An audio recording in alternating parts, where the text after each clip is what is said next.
আসসালামু আলাইকুম। Mahmudullah Riyad, the silent killer, Bangladesh অনূর্ধ্ব-19 দলের মেন্টর হিসেবে দায়িত্ব পেলেন 2 বছরের জন্য। সে কোচিং প্যানেলের সাথে যুক্ত হচ্ছেন, এটা শুনে খুব ভালো লাগলো।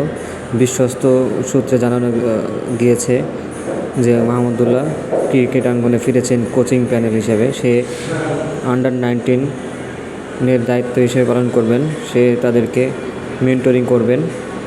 2 বছরের জন্য তাকে চুক্তিবদ্ধ করা হয়েছে। মাহমুদুল্লাহ রিয়াদ ওয়ানডে, টেস্ট এবং টি-20 দলের সেরা পারফর্মারদের মধ্যে একজন, পঞ্চমের মধ্যে একজন যাকে বলা যায়। তিনি 25 সালের চ্যাম্পিয়ন্স ট্রফির পরেই সকল খেলা থেকে অবসর নিয়েছেন, কিন্তু গত বছর বিপিএলে খেলেছেন রংপুর রাইডার্সের হয়ে। এর আগের বছর বরিশালের হয়ে চ্যাম্পিয়ন হয়েছিলেন। সেই মাহমুদুল্লাহকে আমরা দেখব তার অভিজ্ঞতার ফুল ঝুড়ি নিয়ে। সে আন্ডার-19কে ভালো একটা পর্যায়ে নিয়ে যাবে, ভালো একটা ফলাফল করবে। মাহমুদুল্লাহর অভিজ্ঞতা দিয়ে আন্ডার-19 দলের সকলকে উজ্জীবিত করে রাখবে। শুভকামনা মাহমুদুল্লাহ রিয়াদ।